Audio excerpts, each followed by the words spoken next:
Hello and welcome to the Critical None podcast. We're trying out something here. We're going to have we're going to have a decent conversation about the latest updates, sort of our thoughts on the current state of Legion, and just generally have a bit of a chat. But first off, who are we? Josh, do you want to introduce yourself? Yeah, happy to lead it off. Hello everyone, I'm Josh. On our sort of Discord and Longshanks, I go under the moniker Wraithus. I've been in the game since it launched here in the UK. I was at Games Expo when they were sort of doing the demo right before the boxes were available to buy. Played a bit on and off throughout the years, both casually and competitively. Started out with Empire, moved very much competitively into CIS when they came out, and I've picked up Shadow Collective since. Perfect. I'm Patrick, also known as Starkey 008 on Longshanks. I say fairly fresh. It's been a couple of years now since I properly got into Legion. Started with Rebels, dabbled in some of the other factions, and right now I'm enjoying some Empire. The new changes are quite fun. Nice. Awesome. I'm Cameron. I've only really been sort of playing this game since October 2025, maybe September. Started with Gar, suffered with Gar, and eventually we're going to start doing well with Gar. As you can see behind me, it's all there, but I have got a few droids, and I'm really excited for the Mandalorian releases when they come out. And I'm Jack. I go by the moniker of the Mandalorian on Discord. Been playing for quite a few years now. Dabbled in it when it first came out, but mainly before Clone Wars came out, so primarily play Rebels. Do also have Shadow Collective. Maybe we'll get into Mandos. We'll see. But very much enjoying the Rebels at the moment. We, as hopefully you've seen, I've been recording some back reports. But primarily, we also are a bit of a Legion gaming team. There's more members to the team, but at the moment, we're sort of focusing on sort of recording side of things. And we've played a few battle reports. Got our first 1,000-point game coming up soon. But yeah, so we're heavily entrenched. We're heavily entrenched in the sort of southwest Devon and Cornwall scene. That's kind of local to where we all are, and we're just trying to build a bigger, brighter gaming community down here. Excited to see all the new players into Legion, and we talked about sort of casual and competitive. We've got a Tours of Duty campaign that we're running on our own Discord as well. So just really excited for all the different facets that Legion has to offer right now. There seem to be a lot more new players coming in at the moment. I mean, obviously I've not been in it that long, but myself included, coming in since last year. There seems to be a lot of new players recently, especially in our local scene. It's good to see the game. I think the new edition growing is helping the new changes. New changes, hopefully, will bring around a bit of an extra bit of growth as well. Speaking of, how are we feeling about the new changes? Well, it's an interesting one to start with at the top of the list, isn't it? This is it. I thought, for Josh especially, AI is a bit of a bone of contention, the new changes. And I wondered maybe if you could tell us what your thoughts are with this, whether you're happy with this change or... So I'm kind of coming around on it. There's some positive points about AI that I think did need to happen here. For too long, since the 2.6 changeover, AI had become less and less and less of a sort of a focal point in the games, when it was always intended to be this drawback for the sort of to offset the upsides of being droid troopers. Specifically the non-vehicle ones, the droid troopers, where I'm referring to, they couldn't lose actions, couldn't be suppressed, and therefore couldn't lose actions. So in terms of efficiency, you were looking at a table, you've got 5 rounds to play if the game goes the full length, and that due to not being able to be suppressed, as long as nothing was panicked, you were going to be able to get the full 10 actions out of all your droid troopers over the course of the game. obviously putting aside any cases where they end up being destroyed or whatever have you, but just that simple backbone of efficiency of going into a game and knowing, regardless of how much suppression my opponent applies, I'm going to be getting my 10 actions per unit. Having that as a fallback just meant it was so much easier to focus on doing the objectives, where other factions would have to contend with thinking about, have I got suppression management via things like Inspire or Evade a Bubble, to stop panic, things like that. Whereas, we didn't have to worry about it. And as long as our commander was in range 3 of us, we used the commander's panic bubble, so that it was even harder to cause the stuff that you couldn't suppress to be panicked, to therefore actually lose some actions. So that as a change now, where AI will kick in if you're not ordered and a droid trooper is suppressed, is positive, I think. It means that there is more to think about for you as a droid player, for me as a droid player personally, about thinking about where am I issuing those orders, how am I going to maintain and manage that order control to ensure I'm mitigating the AI downsides. And it isn't just an automatic given that the droids are going to be losing, all of those actions. There's factors sometimes where, okay, you've suppressed my unit that doesn't have an order, they've got AI attack, and you happen to be in range, so they have to attack first, and maybe with control I'd have liked to have aimed first, but they can attack and then do something afterwards, like move towards objectives still. So it's got some tactical kind of implications, but it isn't just an outright kind of, if it happens, it's the worst thing that's ever happened. And just like suppression is, no player of Rebels, Empire or GAR goes, oh, my unit is suppressed, therefore they are doing absolutely nothing helpful to contribute to this game. They still get an action, they still get to do something in the grand scheme of things. So I do think it's positive, because the initial 2.6 AI was so much a non-factor that it just never really reared its head. I mean, I played some CIS in 2.6. I played most of my CIS. I couldn't tell you what half the unit's AI keyword is, just because it's never come up. It would just never come had up. to learn it. So I think it's interesting. Sorry, I just talked over you, but go on. That's all right. No. I think it's interesting from a new player's perspective. There didn't seem to be many downsides to the AI keyword on the droid troopers, at least, and it being added, I think, is interesting both for the CIS players, but also, it's more interesting for opponents to play into, because there are different mechanics they can work with, and it offers both sides more choices, which I think the Wills spoke about recently, and that's kind of what they want to promote. It's not necessarily having the same thing happen every game, but kind of promoting that, what am I going to go, what am I going to order here? And although it's a bit more difficult, it provides a more engaging experience for both the player and the person going into it. Exactly. I'm just going to chime in super quick. 100%. I think engaging is probably the right word to describe what this change has brought to the game, because I've played against CIS plenty of times, and likewise, it's kind of a non-issue. It's a massive misplay if that droid trooper is too far away from your commander, or your opponent has deliberately, taken out the commander at the right time. It feels like there's still a level of difference between the faction. It's still distinct compared to Rebels, Empire, and the rest, but it feels a little bit more on par as well with decision making, especially for command cards and ordering. There might be now times where you really do need to order a unit the same way that any other faction would be if there's a unit that's in trouble, or a key piece that you have to have an action with.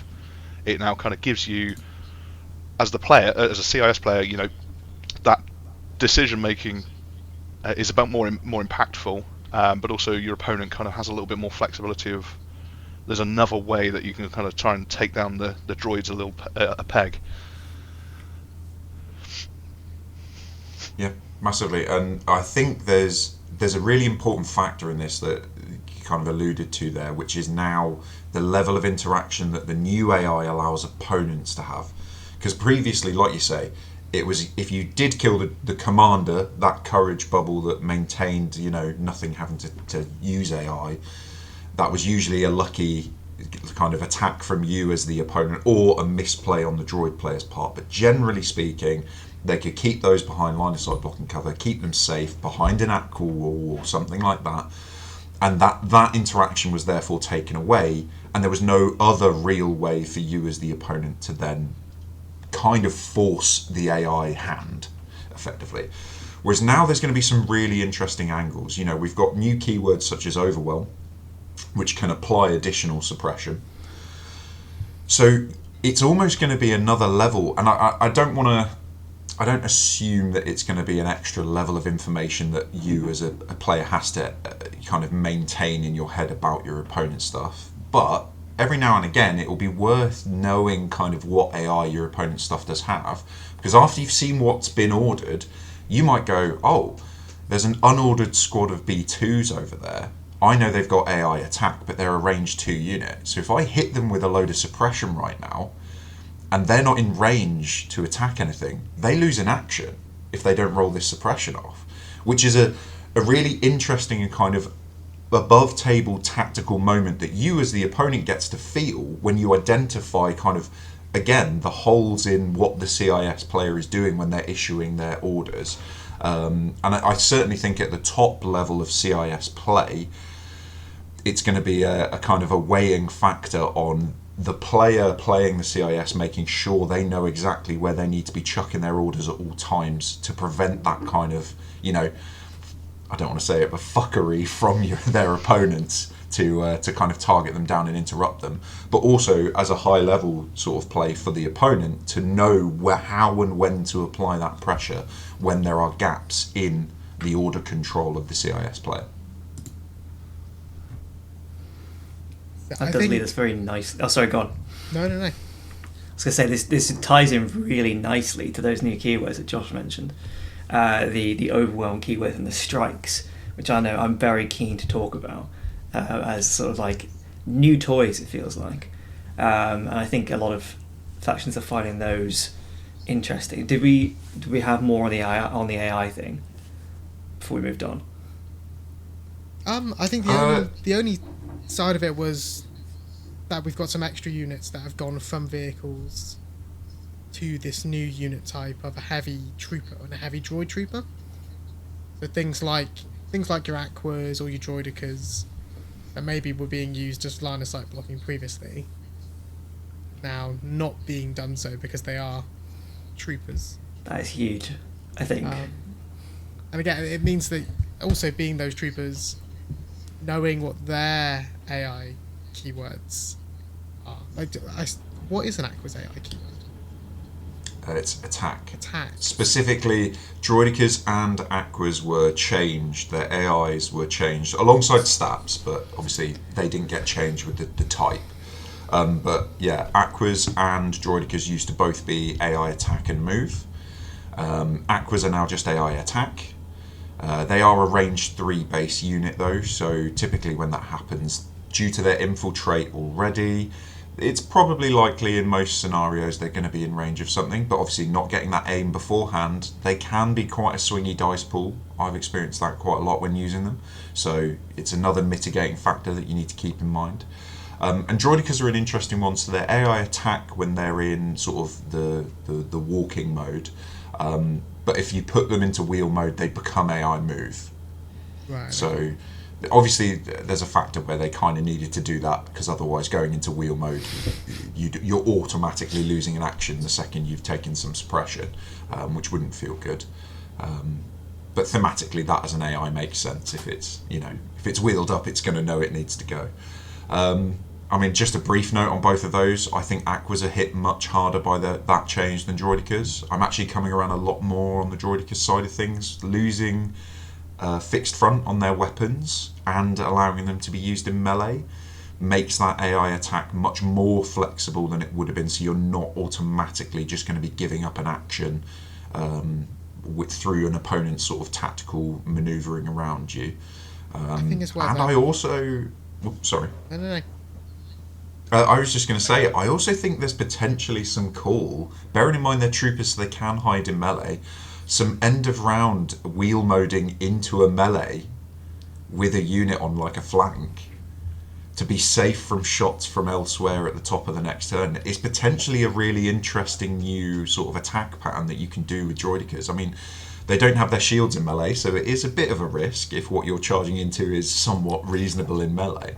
But, you know, as a flanking unit that can now shield itself from other ranged attacks, it's got something to consider into it. So I'm a lot more positive about the Droidicas change than... Aqua's role has massively changed, so we need to kind of test them out a lot more to know what their new role is. What would you say it is off the top of your head? Honestly, the closest unit I could kind of do a like-to-like comparison to is something like the Imperial Special Forces, mostly because it's a primarily shooting unit that infiltrates. Which really says something about the state of Aquas when we're comparing them to arguably one of the worst units in Empire. But this Big it helpful, maybe you know we're 2 Josh lists away from double Aquas suddenly storming the tops of the tables. We'll see. I'm certainly going to have to try it. I don't know. Let's see what we can cook.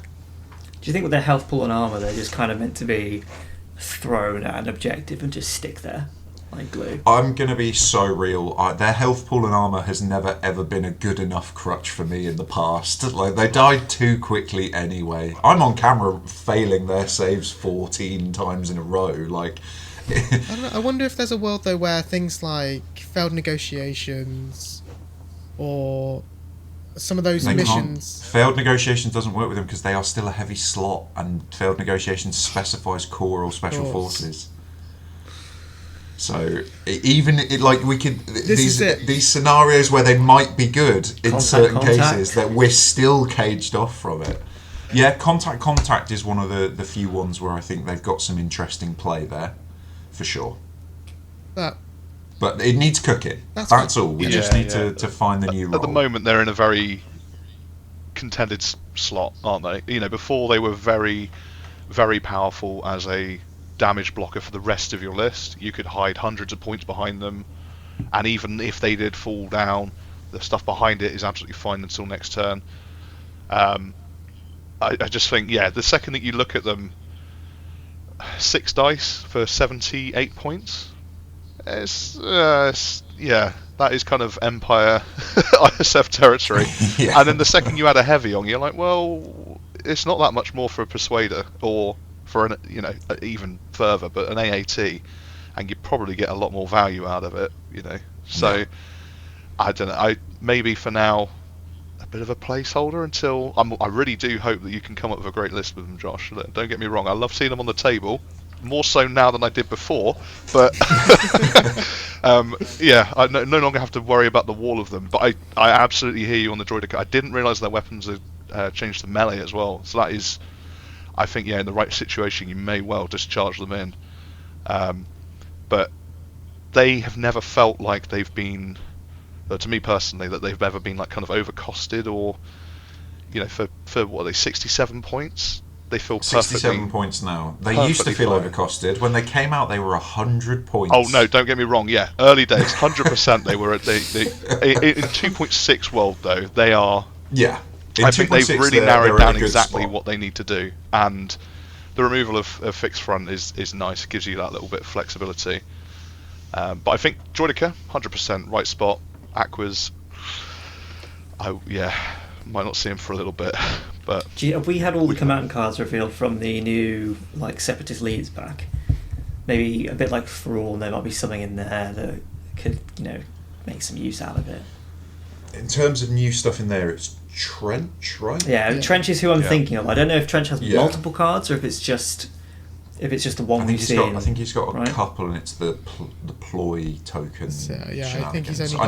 I need to re-review that. Yeah. And obviously, once we've had Trench's card revealed, I'm expecting him to be much more of like a support commander, but almost like a Taj, but for Separatist. Yeah, that'd be interesting. But I mean, other than the new unit types applying to the Droidicas, where they can attack and leave a combat, or leave a combat and then attack another unit, that's going to be some good play too. That all factors into my thoughts about using them as that flanker that kind of wheel modes in and then goes from there. So I don't have too much other thoughts on the AI stuff, but I'm happy to leave that for now. No, well, I mean, there, as Cam's already alluded to, there are other units that have had some drastic changes. How are you feeling about I'm this? very excited to look at these. Yeah, I'm really happy. I mean, I don't know if it was obvious earlier on, but the changes to AI combined with the new Overwhelm keywords and the Strike Team reworks are feeling really good.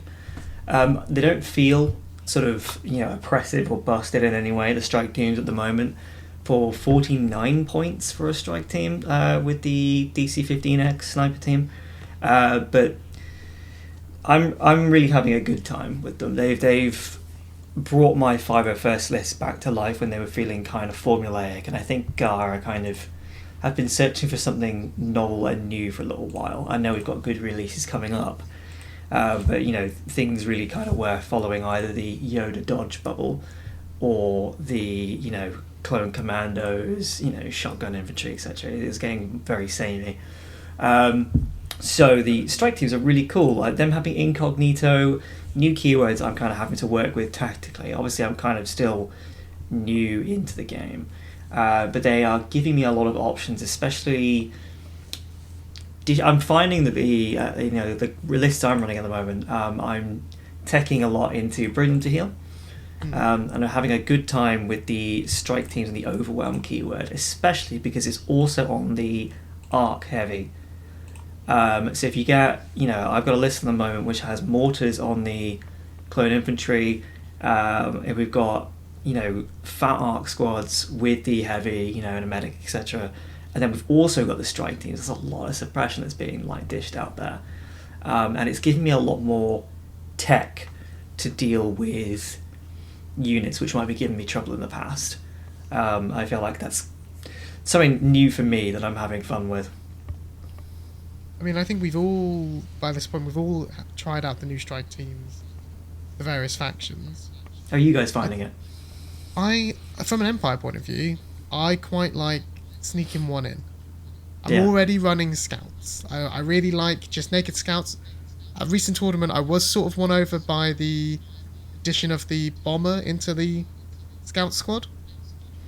But I think it's an easy special forces slot to slide into an Empire list. And then go, do you know what? I'm already taking the scouts. That's unlocked the strike team.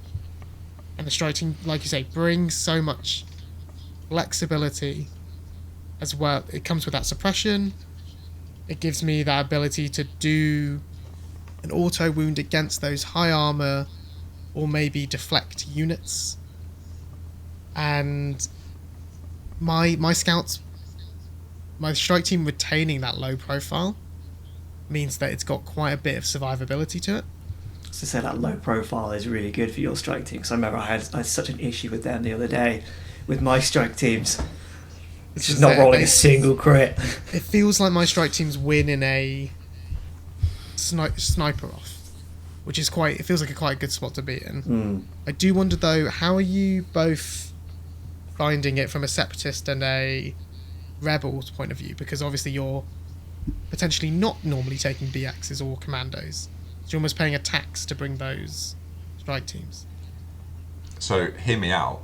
While we might be paying a tax to bring those strike teams, we also get the cheapest of the strike teams. Bars are both 40 points apiece. So normally I would be like, yeah, you're right. The tax for me to take a BX unit as a whole, it would potentially be too high for me to consider it. However, we are going to talk about later the unit upgrade Asajj, who slots very nicely into a BX droid squad and allows the extra heavy, so you can take that poison mine alongside Asajj. It's a very lethal unit in melee. And that does, like you mentioned with your Empire strategy, it makes taking just one of those strike teams a lot easier of a decision. And at 40 points at that point, it kind of sells itself. It's only 2 points more than a B1 squad.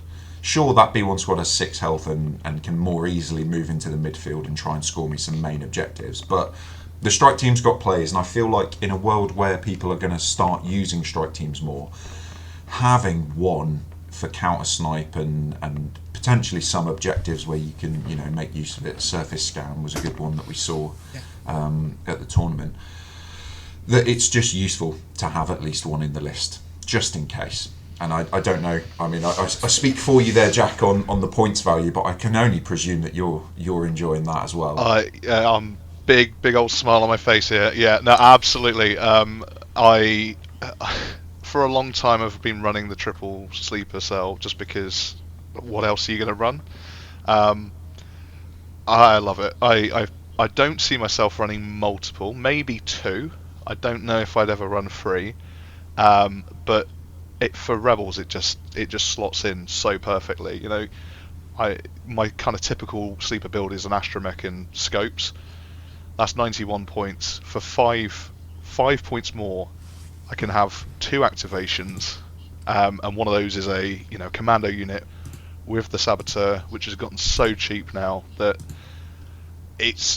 your opponent will have to deal with it if they have any kind of vehicle, and there's just benefit after benefit because you can move them onto the table first. If they die, they die, but it's only 56 points compared to my more expensive sleeper cell squad that wants to come on the board afterwards. It typically wants to activate later, and with Impact 6, like, you've got to do something, and with Assault 1, it's really nasty. Crazy. It's crazy how good it is. And then on top of that, similar to the droids, we can now add Jyn to that squad, and it just becomes an extra tanky version of a commando squad. And again, like, if I add that on, it is only 78 points, which again is 1 point more than a naked sleeper cell squad for a unit that you're going to have trouble removing from the board unless you've got melee or blast. And then the extra addition of the strike team moving to the support slot, when you're going to see a lot of Rebel lists that already are using ATRTs. I imagine GAR are the same.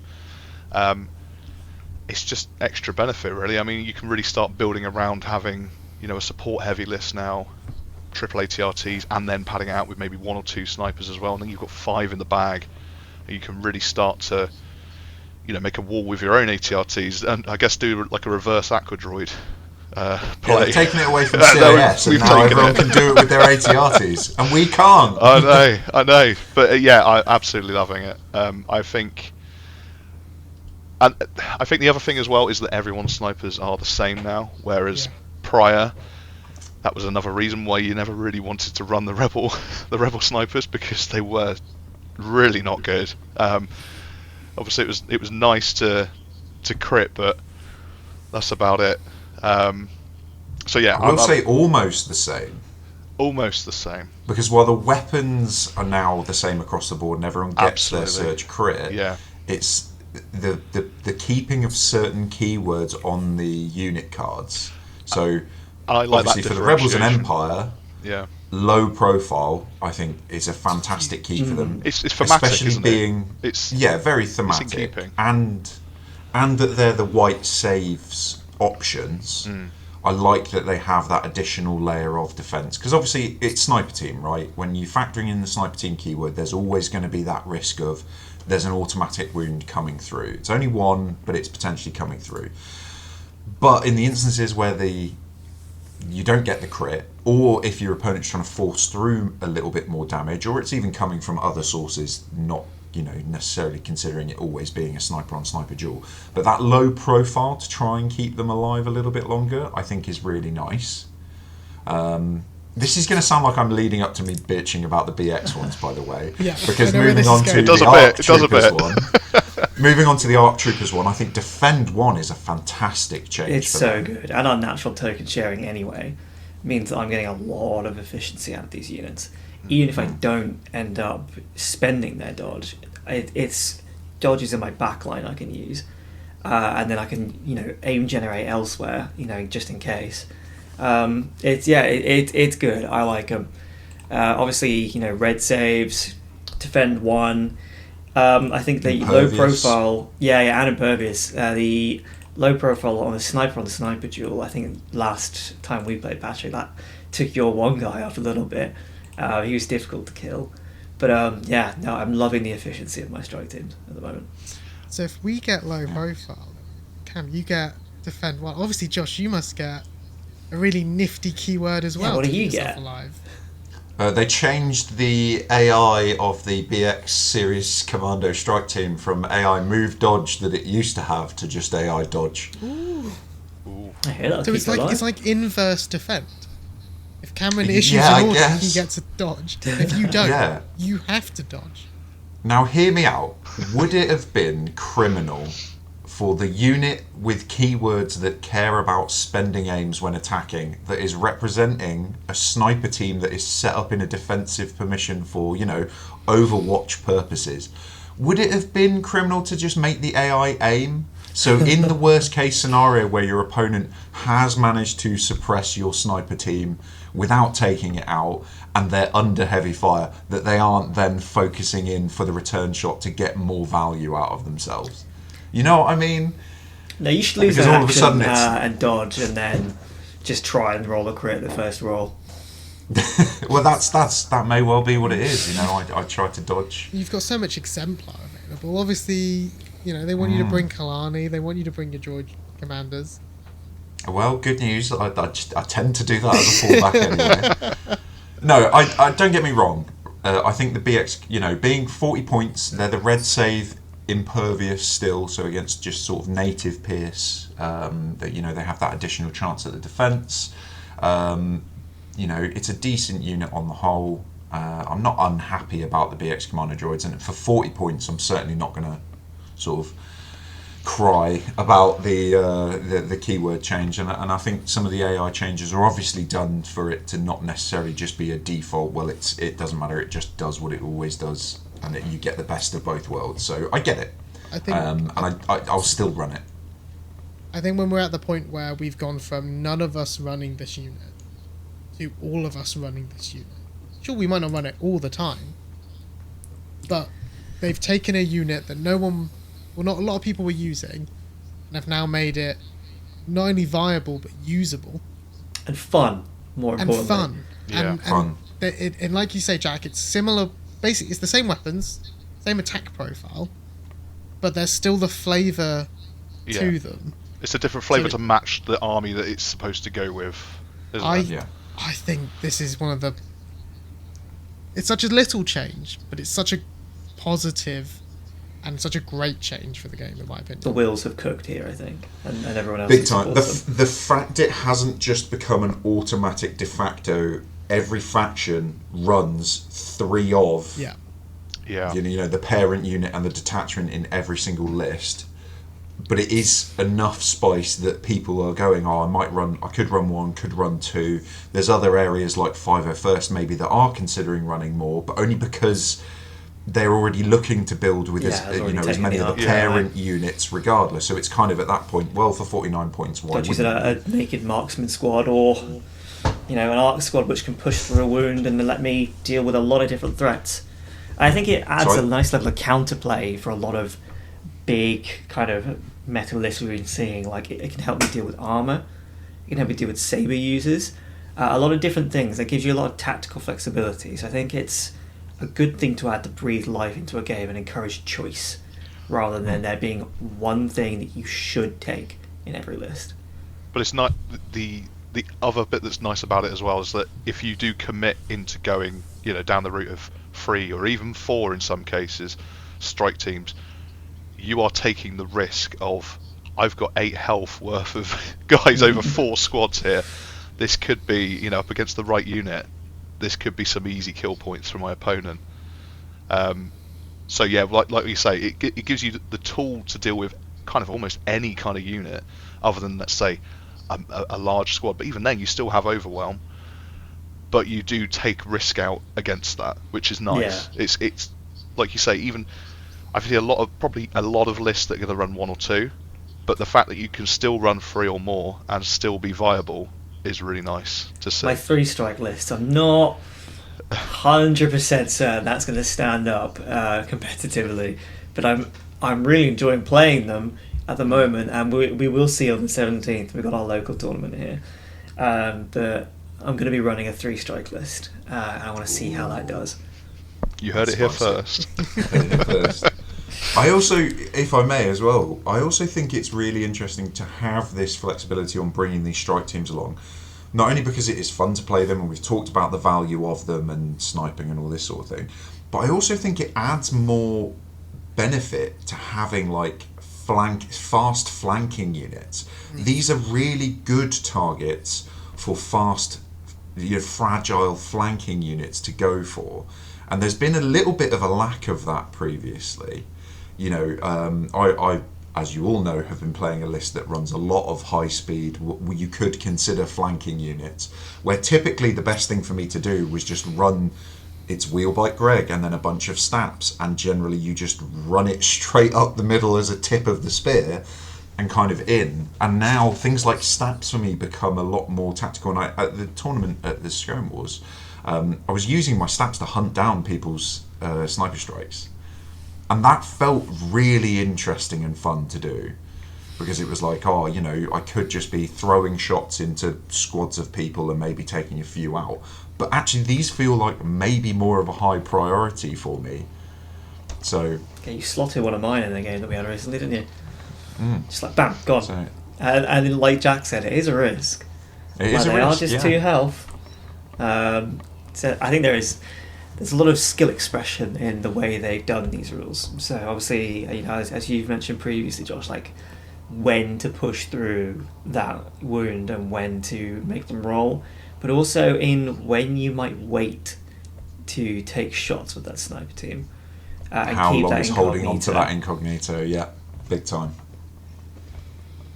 Yeah, interesting. I really like it. Anything that adds flavour and like kind of choice to the game, I'm really for. I think just personally that there, obviously I mentioned it earlier, there seems to be a few kind of variations of clone lists that you take, but a lot of them would take the same thing. And I gotta say that Clone Commandos were getting a bit samey at that point when I was playing them. And there's plenty more units, or unit upgrades I should say, that they've added into the game recently.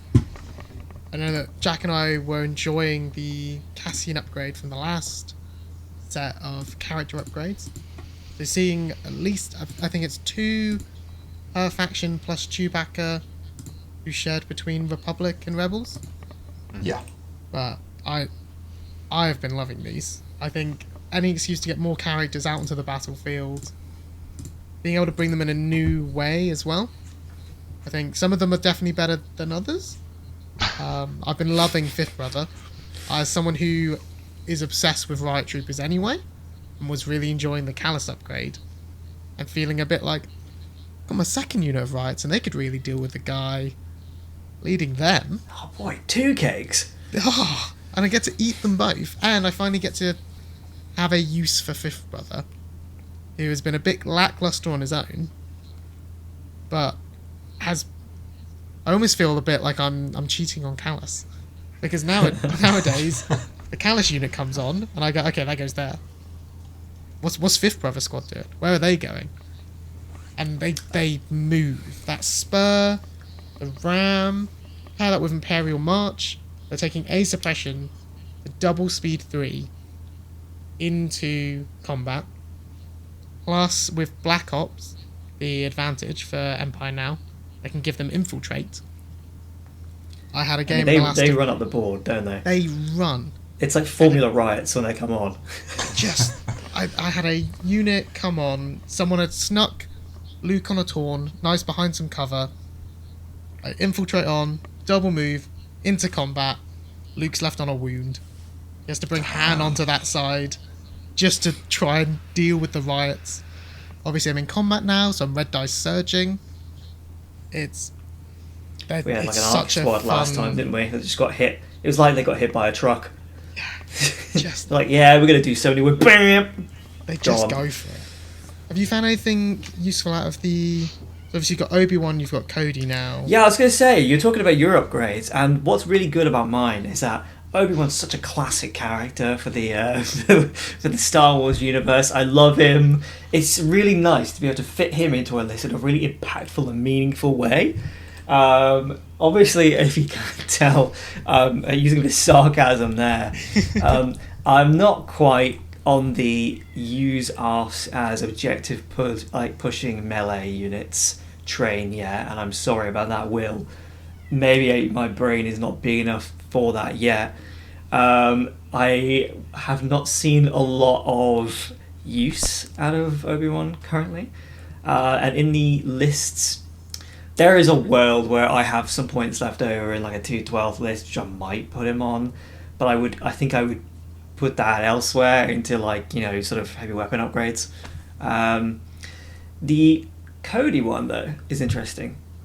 That I think it's either it's Archtroopers or Clone Marksman. That's going to be really nice, adding some impact, but also just, you know, an extra red to white. That's really nice. Mechanized infantry is a cool keyword. And I'm sort of regretting there's not a lot more of that in our 212 Battle Force, although it was released a bit sort of before that. But even just getting it seems like a really nice keyword. Do you guys have a lot of that at the moment? I don't think there's anything else with it at the moment, right? Apart from Hondo's Battle Force? Brand new to this upgrade, and I think potentially some stuff in Hondo's. Yeah. But, unclear as of yet. Jack, have you played Hondo's Battle Force yet? I've played it once. I've played it once against it and once with it in different forms. So one before we knew what the Battle Force actually looked like, and we just knew the unit cards, and the pirates with the long rifle, having access to lethal is really, really nice. It definitely seems like it plays differently, and I think if you're brave enough to invest in 4 of the tanks and plenty of pirates, then you're probably going to have a good time.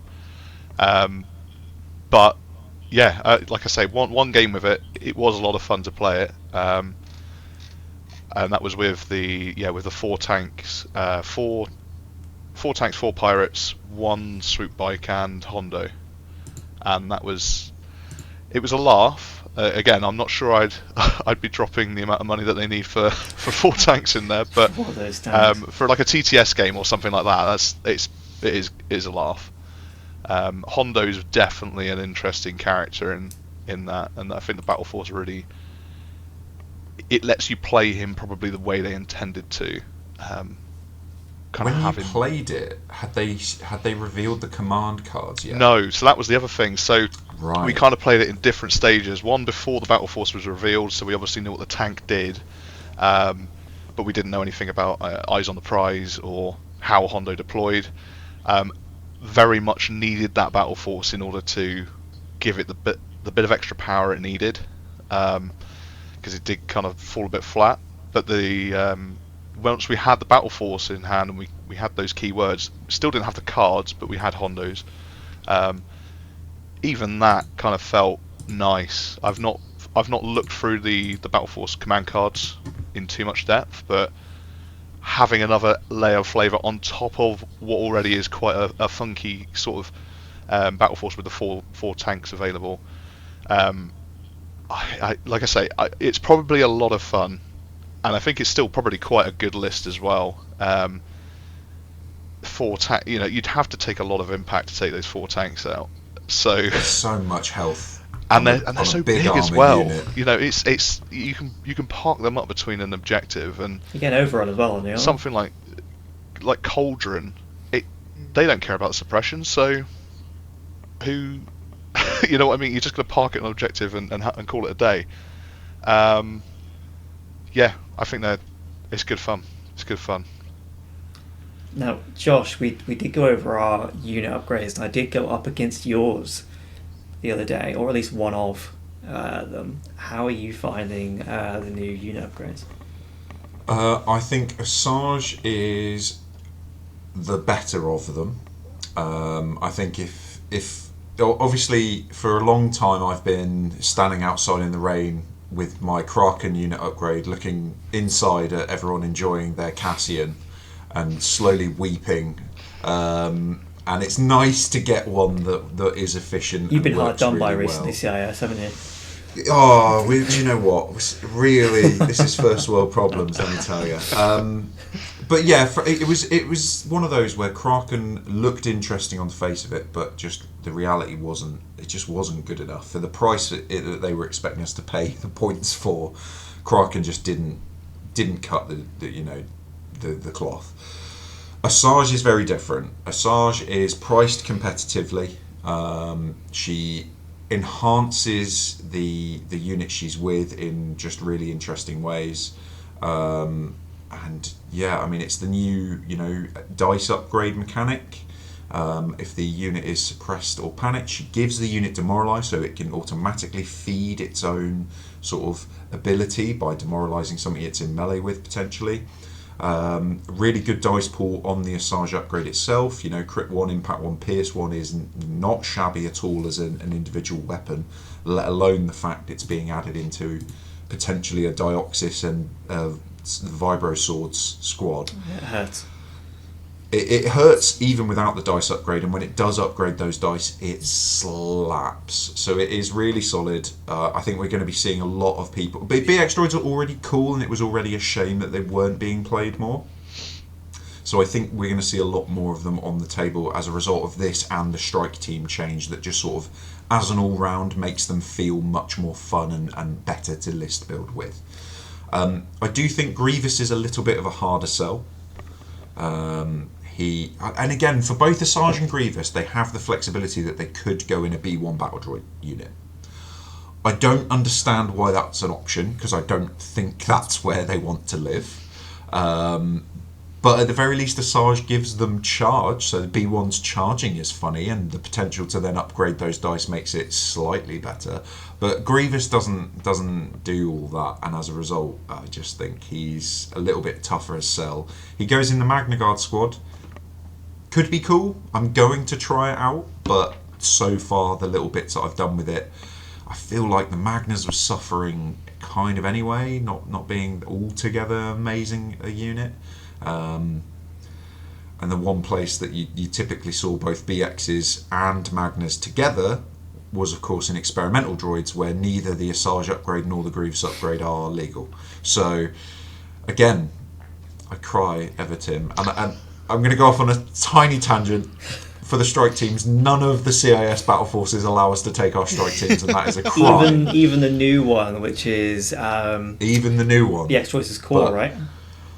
Yes, they're treated as core, but It's interesting. I want to sling it over real fast, Jack. I know we've briefly talked on Jin, but if you want to kind of cover her a little bit, and especially Luke, because I'm sure you have some thoughts as well. I've got some amazing thoughts about Luke. Let's just start off. Let's go with Jin. All right, I love Rogue One. It's a great film.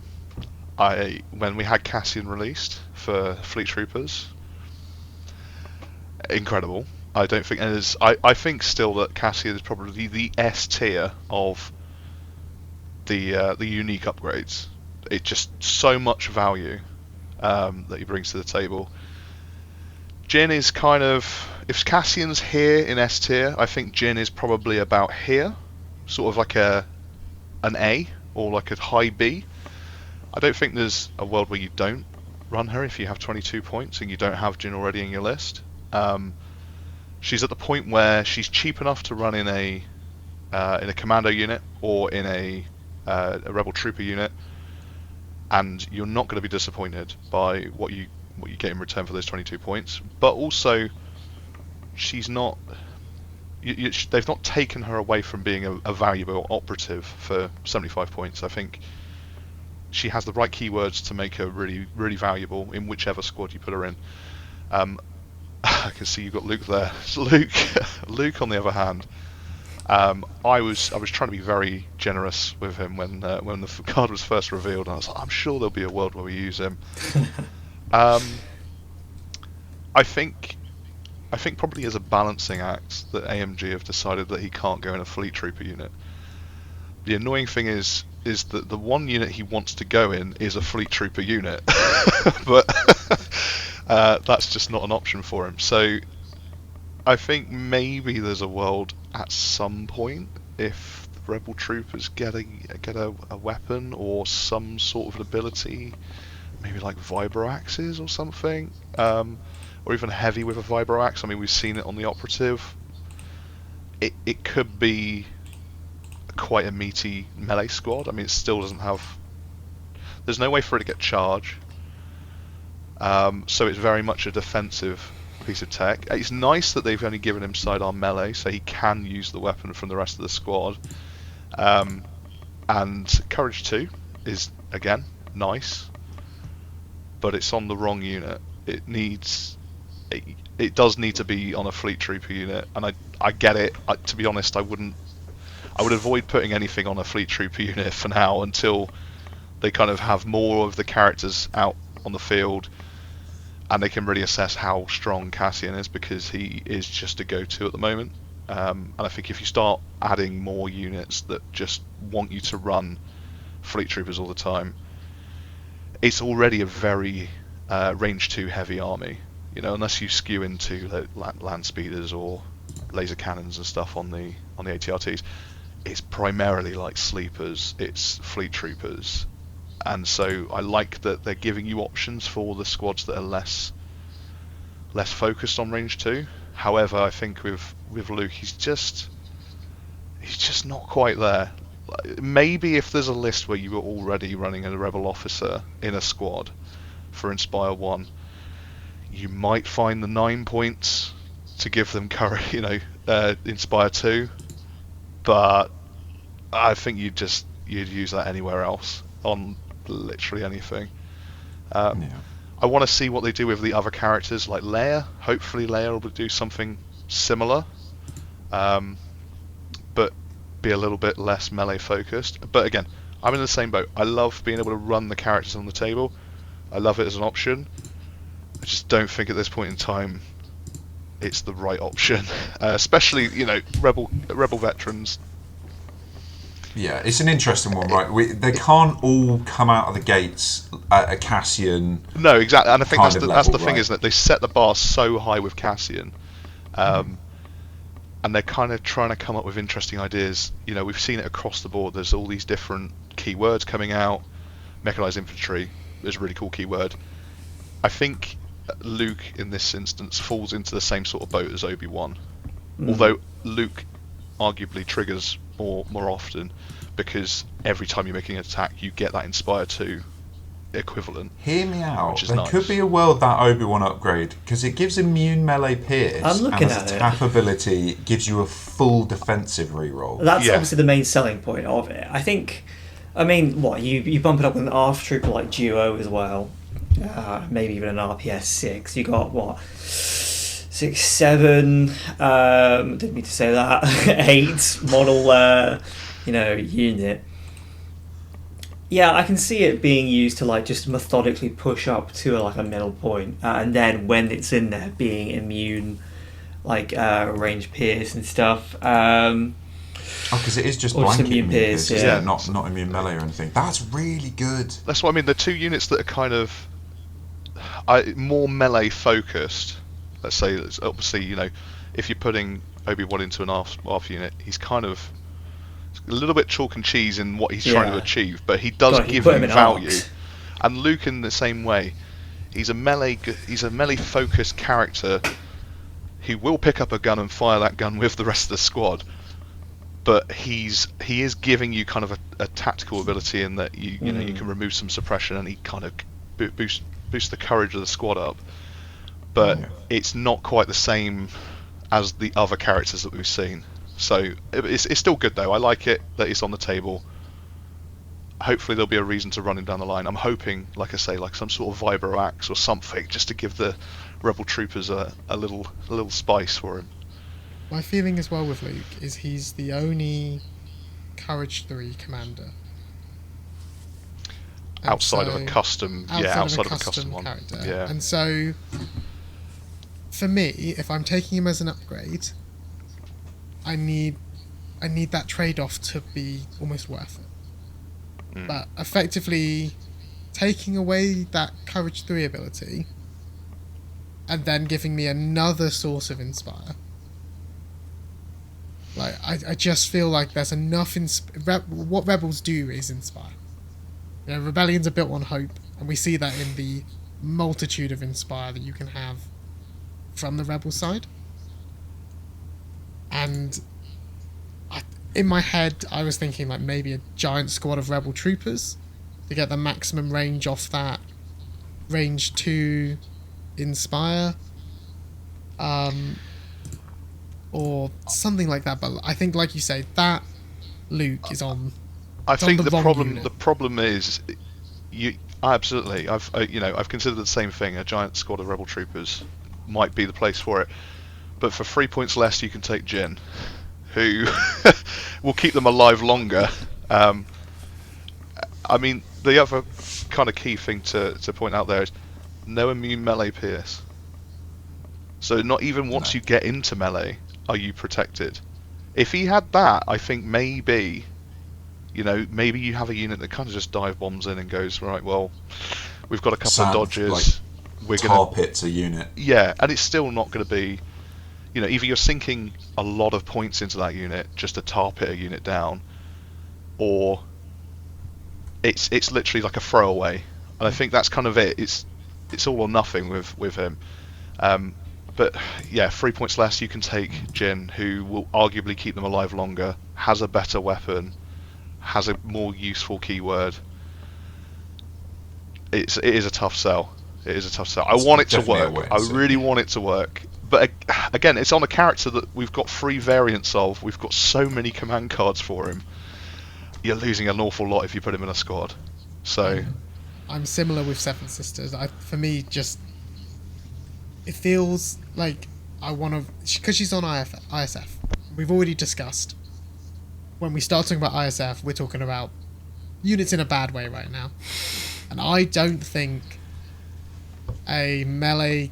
Well, she has a range. Her lightsaber She's is a melee to range. range 2, and upon learning that, my judgment on Seven Sister has massively shifted. Yeah. I'm going to be honest. I just think 30 points onto, so her on the squad, you're looking at 84 points for But the they build. got the points drop, which has made it more palatable. I just think that's when you're looking into that support slot and you're looking at 48 point naked scouts, you're looking at probe droids for 35. Even I've started weighing ISF up against Death Troopers. I think there's an argument to be made either way on those two, but I just need something. I Whether think whether for she, 84 same boat as Luke, if she gave them immune pierce or immune pierce melee, if she gave them something that added some defensive tech, but I just feel So like bear the in unit's mind, still the base unit's reliable one. So you've got that surge potentially available. You've got marksman in a faction that nowadays is very good at handing out aims. And you've got infiltrate, which makes getting to that range 2, where both Seven Sisters weapon and demoralize are then live. The one thing that I think the crime they've committed here is not, like a lot of the other ones, letting her let you add the heavy back onto the unit, because her with the T21 would be probably the reason they've done it. It's probably too much, because a dice pool that big that has got pierce to start helping you push damage through, which is the main reason I think she's got value. I think the one thing about Imperial Special Forces, which in the past has been an Alpha Strike unit with Iden and Tactical Strike and stuff like that, is not having that pierce to kind of push through, which is a reason I think Death Troopers suffer as well. They're a good unit, they've got good range, they just don't have a way to push through decent saves and kind of cover. I think a Seventh Sister Imperial Special Forces, just as a one-off, just to try and reliably do a flanking manoeuvre and have good damage to push through with that pierce, I genuinely think it might be worthwhile. So I will give it a go.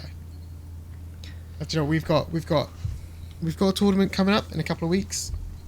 I will bring it. We'll run Seventh Sister. We'll have. Do you know what? I'm going to try and bring as many of these upgrades Hell as we yeah. can. I'll give you my Obi-Wan. You can stick it in there somewhere. Yeah, to be fair.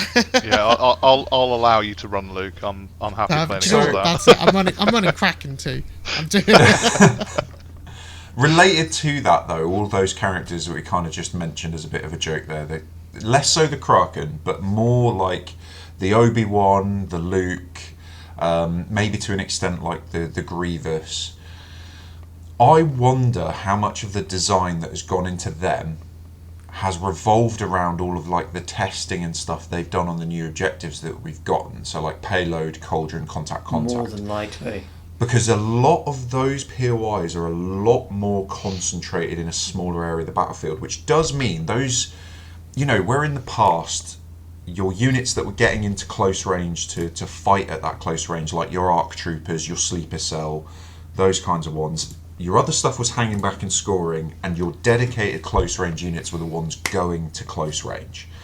Now we've got stuff like contact, and cauldron, which is pulling you out of those far points and more towards the centre of the battlefield, which means your rebel troopers, your B1s, your clone infantry, your stormtroopers are going to end up much closer to the enemy units more often than just because you're slinging them out to try and score you points because you're in a position where you need to do it. I completely agree. A neuron has just fired for me.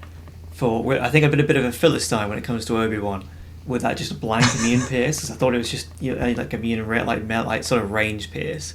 Failed negotiations on an Obi-Wan half squad with the duo upgrade and low profile as well. You give them the hostage. They got incognito as well, which lasts for round 1 with failed negotiations. I can see it working. Scenarios where actually it can end up being the benefit, and those missions where it's pulling you into the centre and you're going to potentially end up in a bit more of the brawls. Suddenly, having something in the back pocket of a squad that does make them a bit more of a lethal threat if you do engage them just for some cover, because 4 rebel troopers before, they throw 4 black non-surging in melee, you'd kind of be like, if I'm running onto this point, I might as well engage them because they're just as lethal at range as they are in melee. So at least if I'm in melee with them, I can't get shot.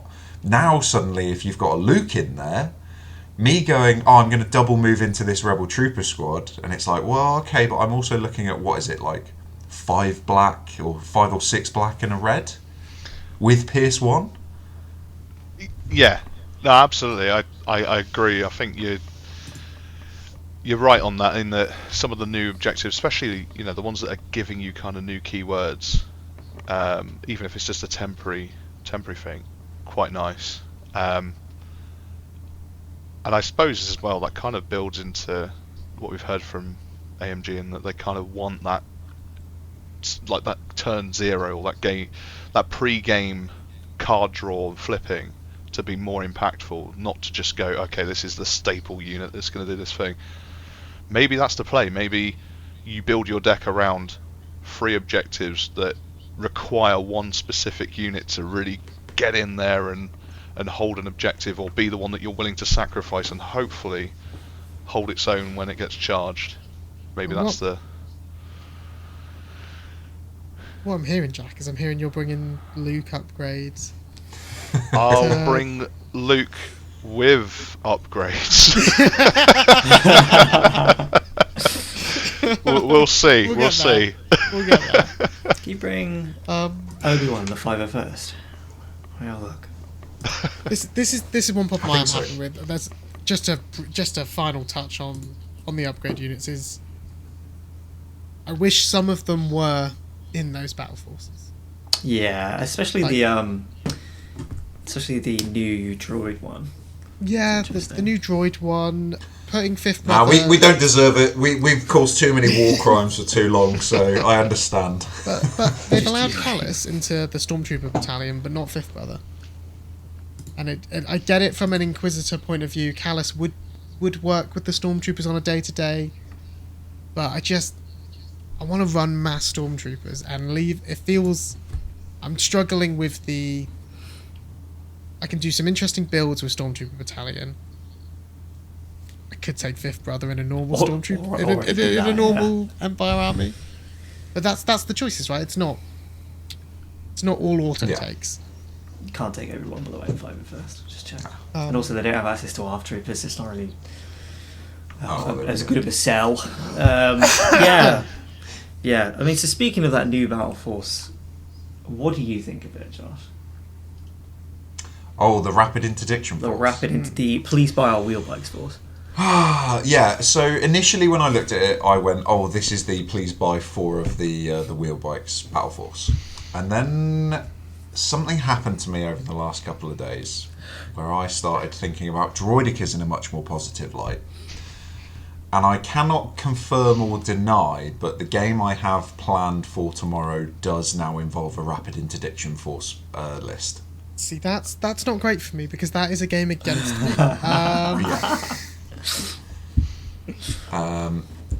Needless to say, I've been looking for an excuse to run a list with 2 AATs in for some time, and a battle force where the rules allow you to spend an advantage token and move said AATs at speed 2 onto the board also fills me with joy. Did you see my face drop just then? I have to play this, Cameron, tomorrow. Are you guys recording it? Do you know what we could? I would like Oh, you hang to. on, spoilers. We don't want. Oh, maybe this is a podcast early. You know, if you listen to the podcast, you'll find out what kind of matches we're recording next. Do you know, maybe we will, just so we can. You know, I'll run some of these upgrades. You can beat me up with the new Battle Force. Yeah, I also if you- reread the rules because it turns out it's not. I thought that the advantage that the Battle Force gives you, which adds a token onto each of your vehicles at the start of each turn, and then if a vehicle ever makes 3 moves in a turn, it gets an additional token, and then you hand out extra tokens based on whether or not you beat your opponent in pick priority off command cards. I thought it was like the turbocharge upgrade that came with the Wheelbike Greg, which was the one-use upgrade that increases your speed to 3 for 1 move. It's not. It's you spend that token at the start of the activation, and during the activation until the end of that activation, whenever you make a move, you can increase or decrease the speed by 1. And Greg on the Wheelbike is a vehicle, and therefore these rules also apply to him. Which does mean turn 1 you can spend that token and make 3 speed 3 moves with Greg. So now hear me out. I have obviously performed crimes with Wheelbike Greg, and it turns out I do intend to continue doing that. Good news. So I'm just going to say, Josh, and this is why you don't get defend 1 on your strike team. Absolutely. you're so right.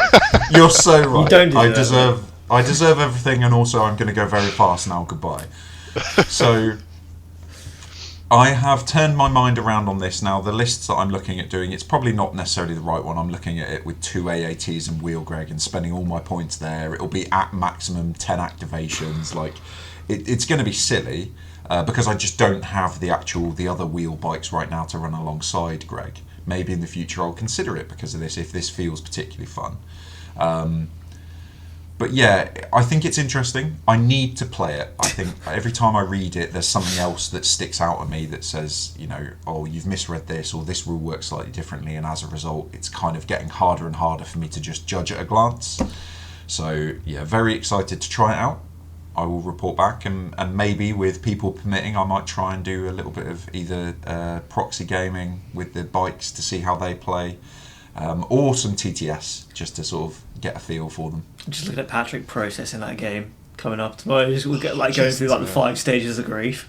Hope you sleep well tonight. 5 stages of Grievous. Oh, this is it. Well, if it doesn't appear on the channel, you know why. It's because I edit it. Oh, It's going to be fun, bud. It'll be fine. it's going to be great. It's going to be fun. And do you know what? New Battle Forces, new points changes, new unit upgrades, effectively new units in the form of the strike teams. Yeah. It's all. I think it's all come quite well for. I think Legion what's as a wild point. is we got all of this a month after the reveal stream and all the Mando news as well. Yes. So- So it does just feel like this past, like, I guess, month and a half has been really exciting for Legion. I do need to say this, and it's not part of of what we've kind of got lined up or whatever. I'm looking at obviously like TTA, and trying playing around with all these units, and every time I do that, I keep seeing the the Krees, veterans, and all the interesting Mandalorian characters that are coming. And I just feel like it has to be known. I'm so excited. I feel like I'm going to explode. I am so unfathomably ready for the Mandalorians. I mean, it's May. Like we're recording this now in May. The Mandalorian Army boxes drop next month. Oh, I'm so excited. I've got my It's wild. veterans going on. I'm hoping that we'll see some more, or at least be able to get a real close-up view of them at Games Expo later this month. Yeah, that's gonna be cool. Yes, That'll be good. I'm gonna try and, if there are any, I'll try and put one in my mouth, and then just kind of walk out. Not where I genuinely thought you were going to say anything other than that. It makes them yours. That's how it works. I'll see one of the AMG marketing team there. Be like, oh hey, can we help you with anything? Go on the prototype fang fires. Just Yeah, just in my mouth. Wild, absolutely wild. So anyway, how about them points changes?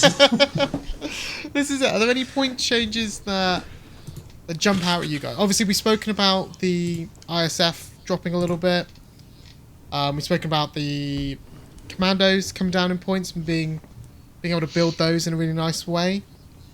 For me, one of the and again, this is going to be a points change I think only I really care about. But the marksman for the riot troopers coming down to 11 points, and then the addition From 30. from 30. What was it? My favourite thing is AMG's line for this point change is, this change better reflects the power level of this card's ability and adding value of an extra miniature to the unit. And just, that sounds great, but then when you realise they've dropped the points to a third of the original amount, it really, what they're saying is, this Card is unit no is, good. this model is nowhere near as good as we thought it was. But what it is 11 points for an extra body in a Callus squad. Can't take him in a Fifth Brother squad, but I am taking him in the Callus squads. It often turn 1, I've got a lot more speed than I need. Normally a single move gets them to where they want to be. So being able to use that ability turn 1, it's yet to go off, but if it does, that's free real estate in my head. What I'm really taking him for, extra wound, extra black dice, and just having a bit more threat there. And in my last game that I played them in, they were in combat with some Darks and with Thrawn, and because it was Empire v Empire, and they survived to a man of Callus. And I was like, do you know what? They then stayed alive through 2 Dark Trooper attacks and a Thrawn attack. With the Thrawn attack was the final one that killed them, but Callus being there to survive those 2 lucky rolls, I've decided wouldn't have happened if not for the marksman.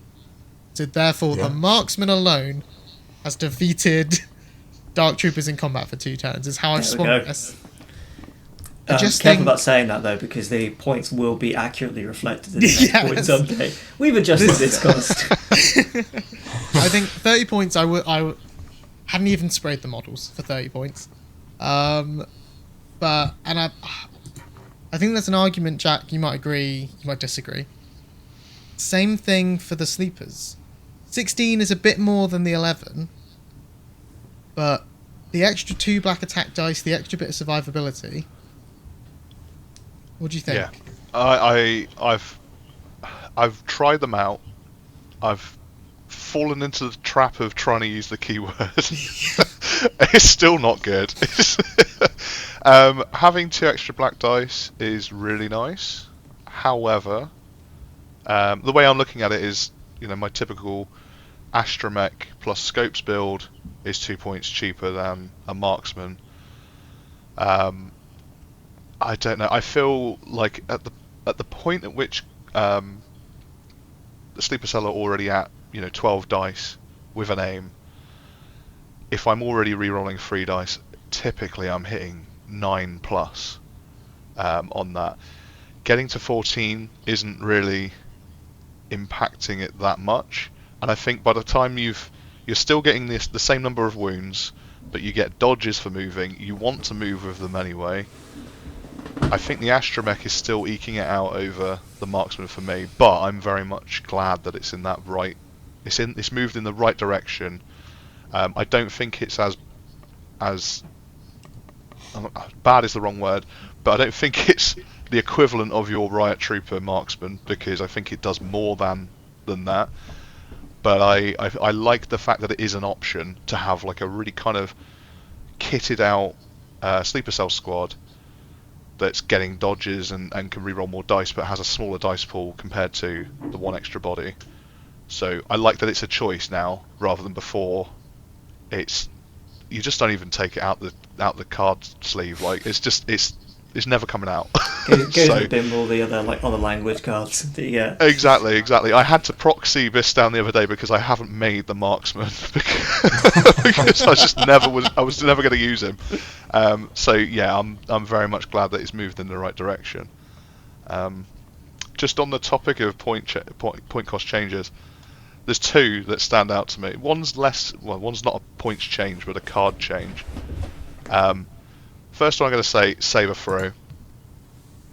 It pains me that it's gone to 10 points on certain units. I think my boy Operative Luke now costing even more to have a melee, or not a melee, but a ranged attack, is rough when it's 4 black dice. I don't know if maybe this will change in the future to, like, if you're running one instance of it, it costs a certain point value, maybe 5, and then for every subsequent use of it, it's 10. That might be a nice little fix. It just feels very expensive on key units. I'm not complaining. I'm just thinking, Commander Luke has a pistol already. Op Luke does not need more points requirements for him. Yeah, but if Op Luke is the sacrificial lamb, that means that it's harder for Anakin players to be stapling it to him. It's already bad enough that Commander Vader is also stapled, and I don't think Commander Vader players are changing that. As you've said that, I've literally just tweaked it. It's fine, I'll just run Luke in a squad. There we go, problem solved, right? Perfect. He's got a ranged attack. I was going to say, Vader... I run Commander Vader quite a lot, and I saw the points increase and went, oh, I guess it costs 5 points more. I'm still taking it. Yeah, exactly. That's the thing. I'm still running it, still absolutely running it. Oh man. What's great is if I pay the extra, I pay the extra points and then just forget to position Anakin in such a way where it goes off or I can use it. So I'm just paying points for the sake of it, which is for fun. me.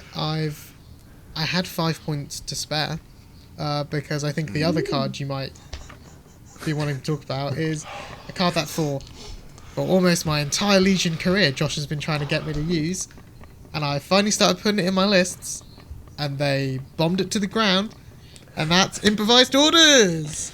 Wait. That's out of my lists. What's that? 5 points got back for that's Saber Throw. Saber Throw. Now, I hear what you're saying. I hear what you're saying. However, I think I've got the opinion you have about Saber Throw for improv. I have run improv pretty much every single list because it fits the rebels so well. Mm-hmm. I completely agree. It was undercosted, or it was overpowerful. Let's say it provided too much value. It's too consistent. It was a default. I think that's probably the best way to put it. And now that it doesn't untap itself, it's kind of rough. But I still think it has a lot of value. It just costs a little bit more. In terms of your list, it's now 5 points that aren't doing as much. But I still think that I played it at the tournament. It was pretty clutch each time. It was really handy to have it. Typically, with rebels at least, you have key pieces that you only want to go at certain times. You mitigate most of that by building up an order pool that's useful. I was see you playing around with some droid upgrades here. No, because there is a very important piece of tech in there that Patrick has already clicked on that is okay. really, really funny, that CIS gets all the best toys and no one else does. This is it. What I was thinking of was the one place I think this could still work is with a super tac with the limiter override. Am I correct, Josh? Yeah. So where they are readying their exhausted upgrade card. So getting that tap back, almost having that refresh going, helps with it there. I think it's good. I do think it's funny though that CIS is the one that has this tech, when I do think we're the best suited to not need improvised Yeah, exactly. orders. Yeah. But I do think with the improvised orders change, it's really interesting for characters who have recover actions built into command cards. Yeah. I think then people like Shadow Collective Maul, just having that inbuilt recover into certain command cards that's normally like a free action when they activate, Rex's 3 as a way to get back your improv, is a really interesting sort of factor where improvised orders then becomes maybe a little more able to be considered, because you don't necessarily want to just be taking a recover action in the game to get it back, but if you can, you want it on your first turn so that you time a key unit coming out, and if you don't need to use it then you've got it in the back pocket for later. But if you know you've also got a command card that will come out at some point and get it back for you, that gives you just that little bit of an edge over the course of a game where you can just time those order tokens coming out just that little bit better.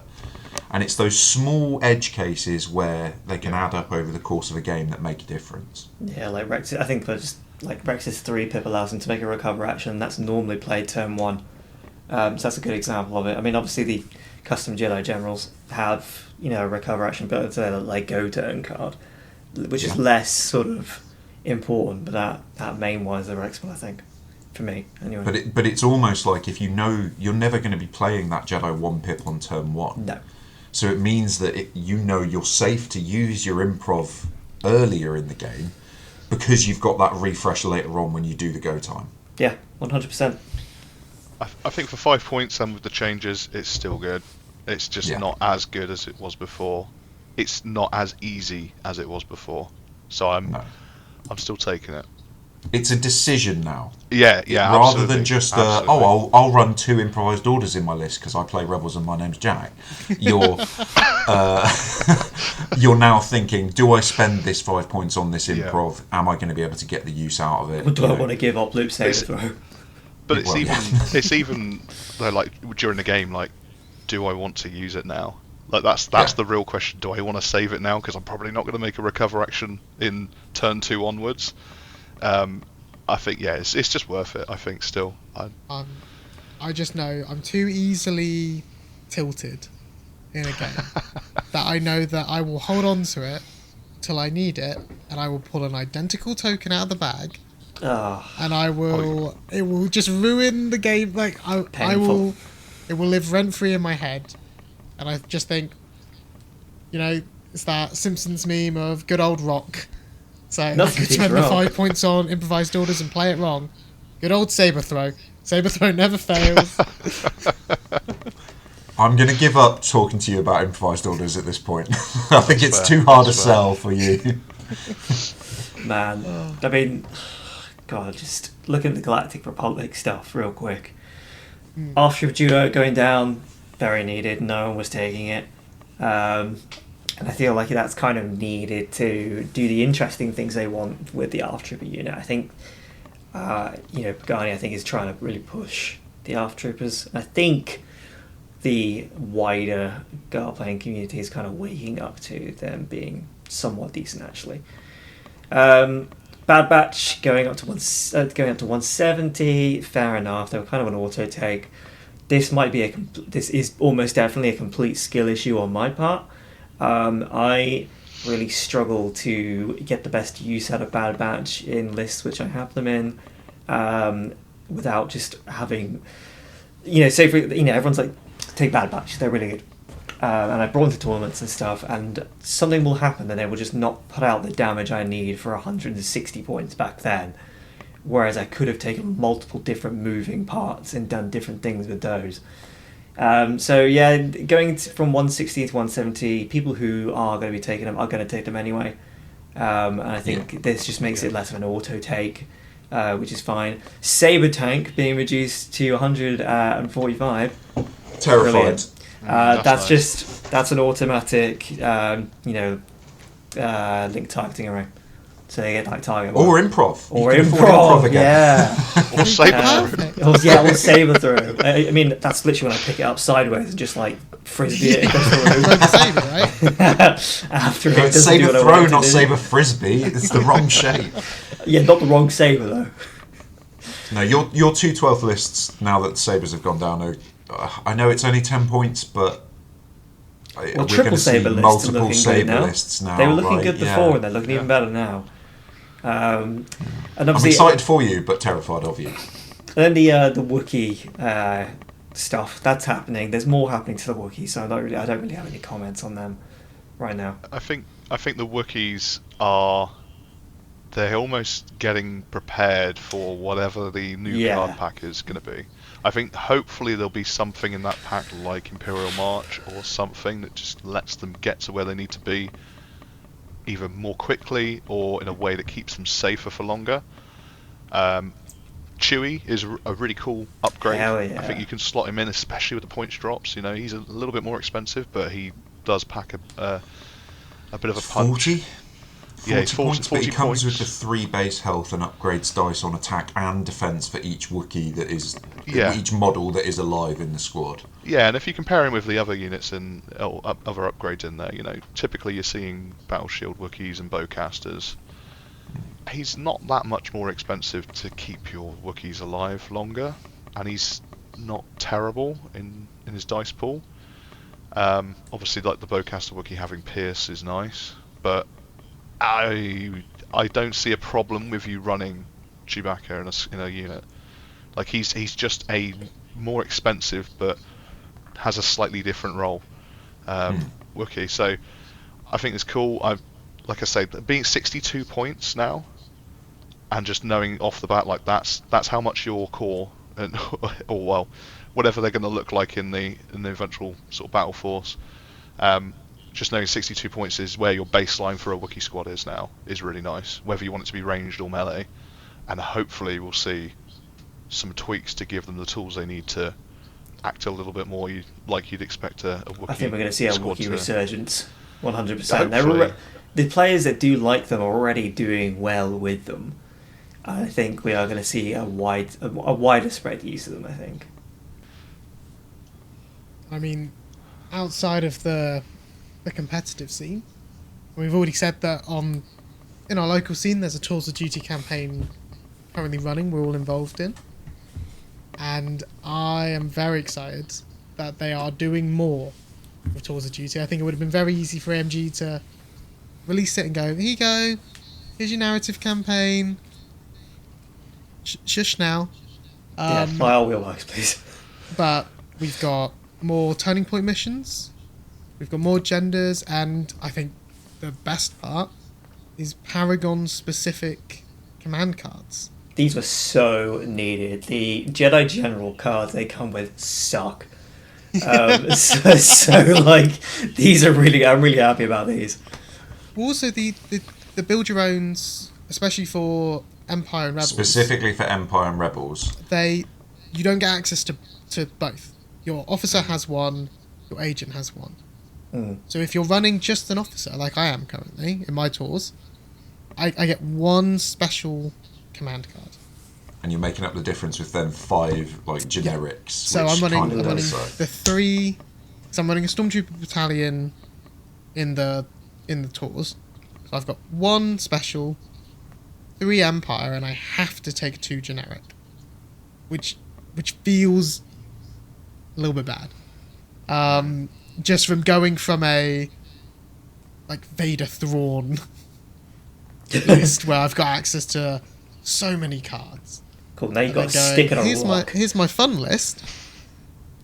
and I don't have anything special. And admittedly, these are all... I'm pointing to them on my other screen. These are all... Everyone has access to them. But they're flavourful. And you won't have access to all of them straight away. I might choose... I love the fact you unlock them. Yeah, right. yeah. You really do have to make an informed decision of which cards you need. And since they've released kind of midway through our campaign, you know, my commander's VR2, so I've been able to pick 2 of these. Which did you go for? I've gone for the 1 pip and the 3 pip. I think those are the strongest picks out of the 4. I've also done the exact same thing. The 1 pip's incredible. The standing orders, I kind of want to lean away from, because it does limit you down to just the Paragon. Yeah, I'm never playing standing orders anyway. So, really, hear me out. I think that could be the one I go for. Okay. Because I think that one's fine. I'm running Stormtrooper Battalion. That's, I need yeah, to be in your ordering list, my I officer think, every absolutely. single time. So being able to order them, they generate, it feels like a dozen aim tokens anyway. So being able to get an extra dodge for the Exemplar, being able to get a speed 1 move so I'm in range to use, so that I'm in line of sight to get that Exemplar usage, and being able to bring that back into my hand. And do you know what I mean, there are turns where I'm just issuing the Paragon anyway, and I think, sure, the 1 pip's useful, but I tend to not necessarily want to go first with my Empire. It sounds silly, but That's the fun thing, though, isn't it? Is that, you know, your Empire list, you can see the value of that standing orders card, and whereas, you know, my Rebel list, I don't really want to order my Paragon ever, and when I do, it's going to be when I want to go first, and I want to give them, you know, either a load of tokens or a load of keywords. So the 1 pip's perfect for mine, and then I think the other 2 really do kind of add in the flavour of what are you trying to achieve with, like during the course of that round. And I really like the 3 pip. I think the 3 pip's really good fun. So good, especially if you're stuck on like an agenda, against all odds, and you're really struggling to complete it. It does guarantee that you'll not guarantee, but you'll more than likely get that 1 extra SP per game. And if it is a loss, that's going to feel a lot better to help get rid of a few of those, you know, negative things that have been applied to those units. I'll tell you right now, I picked the 2 pip because that way it let me swap out push, and that was the last of the generic cards I was running. It's it. I'm thinking I need that. I need that 2 pip. I really like the thematic idea of my officer going Stormtrooper. I believe I specifically told you that unit dies now. And just being able to pick up just a bucket full of white dice, have access to what, 1, 2, 3, maybe 4 aims, re-rolling 4 dice with precise 2, and just basically just re-rolling those white dice. Anyway, so. I don't know. That's Star Wars to me, right? Yeah, we're getting that fun. Just what am I doing with Stormtroopers if it isn't just weight of imprecise fire? Like mine are doing like Rams Renegades, that objective complete, actually like going there to do a specific thing and then either like bugging out or it just feels good. I hope that in the future, I'm sure we'll be talking about some future stuff soon, but my hope is we're going to see some more commendations and stuff next. I think the 3 new story arcs they've added a load of really interesting new flavour, in a way that also means that as we're potentially in our tours campaign starting to approach people completing their first story arc, some options to move on to ones that aren't just picking another faction's one. Right. Yeah, no. Sorry, go on. I was like busy setting up the script. Sorry, right. More commendations, more interesting decisions for how you upgrade your units, and I think the people who are really interested in tours will be very, very happy for a long time. Does mean I have to print out and laminate more of them, but that's, besides the point. I mean, that's on you. I'm handwriting all mine on pieces of card. And I will be the sucker that buys the pack as soon as it drops. Give me some Kids update a week later. Yeah, it's fine. Give me some pre-printed cards, AMG. I want them. Oh, but this year, I mean, I'd say we're quite active players in our local scene. I mean, Critical None, you see us at any event we can get to. On top of that, we're running the Tours of Duty in the area as well. I think it's been interesting seeing how the local meta has sort of changed and adapted now that we've all started. There's been a lot more communication lately, I'd say, from the Devon and Cornwall area.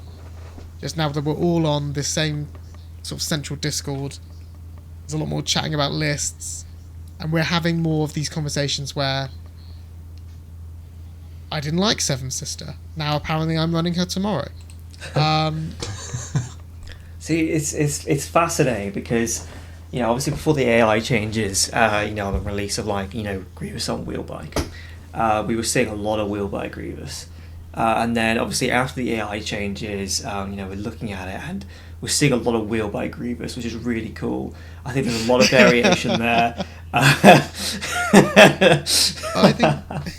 think there's some local changes as well. Oh, obviously, there's a yeah. lot of Han and Luke on Taunts. I mean, the event we went to the other week, 22 players, 13 of which were Rebels. Almost all of them Han and Luke. But within that list, there was a lot of variation. Yeah. And same with CIS. I mean, I played a game against CIS. No Grievous. It was Dooku and a BX with a Sarge list. They were running triple strike teams. And I think with seeing...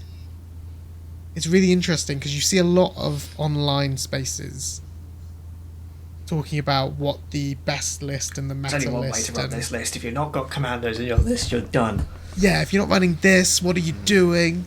Oh, Do you even play the 10 game? point- Scrub? 10 points now for Saber Throw. Oh, I'm just Game's the worst ruined! thing. Being called out. But people were saying it. People were saying They made this Saber is- Throw woke. Jeez. Exactly. We can cut that. But I think it's interesting. What I'm finding really interesting seeing at the moment is people's lists changing, but they still have that same flavour within them. Do you think? Jack's still Oh, sorry, running Luke. You're not going, oh, well, Saber Throw's different. Luke's now less effective.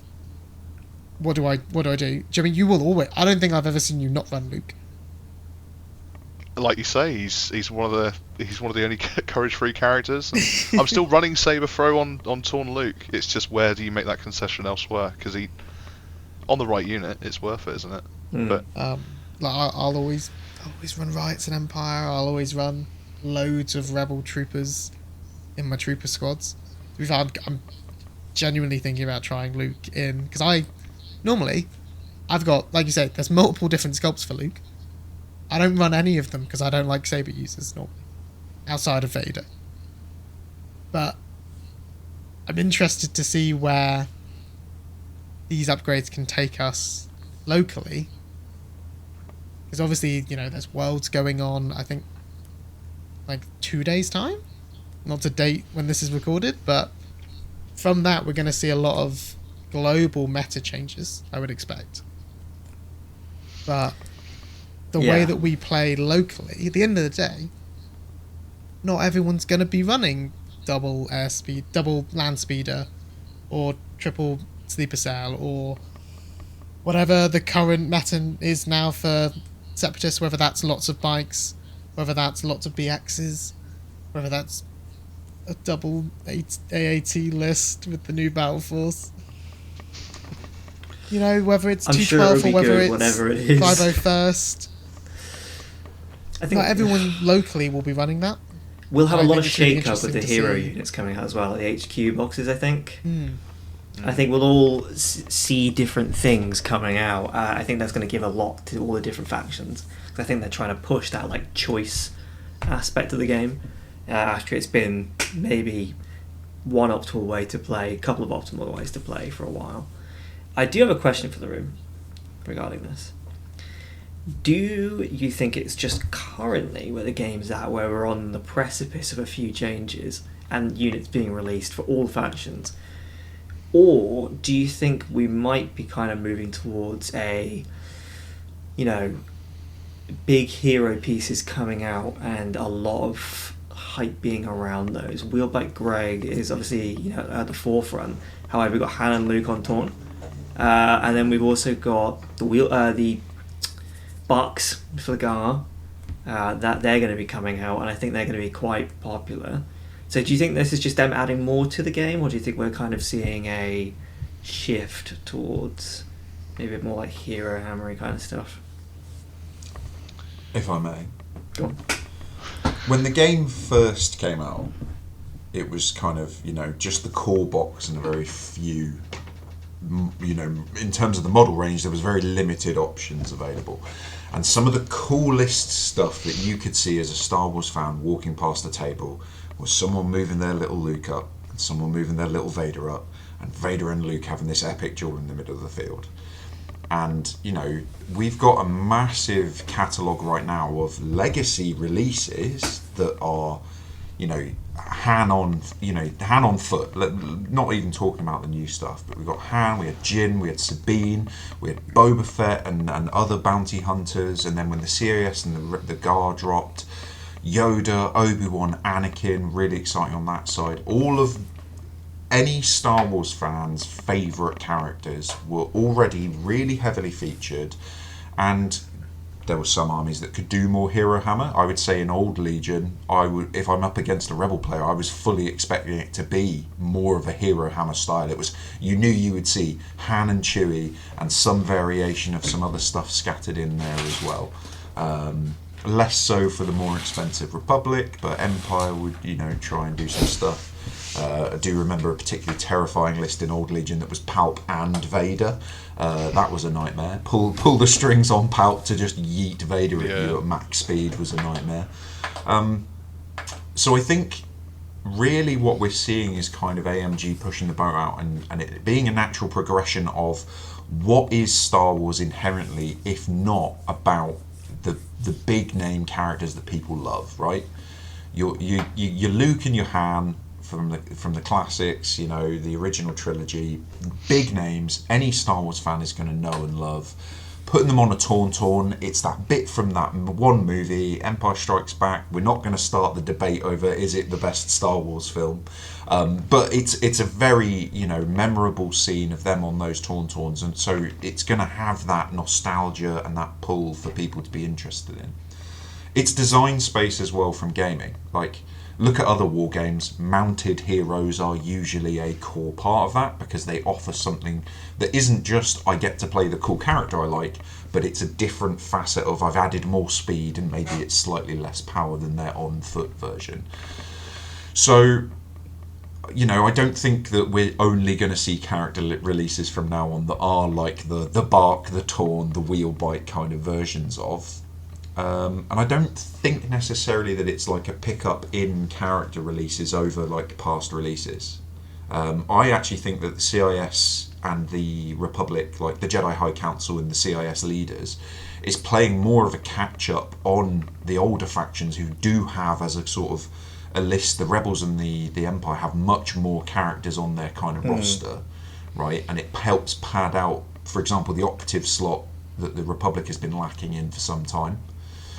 And hopefully, I think for the CIS, we have, other than the super tacticals and maybe Kalani, there's been a little bit less on the very interesting side of support characters. Yeah.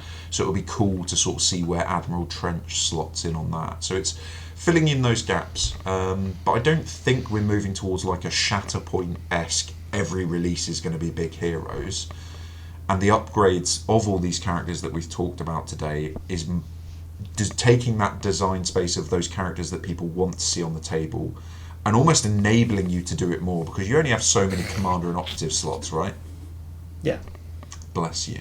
Bless you. You only have so many commander and operative slots, so the ability to then chuck those units into squads potentially means that people are going to walk past the table and see just this slew of recognisable characters that draws them in.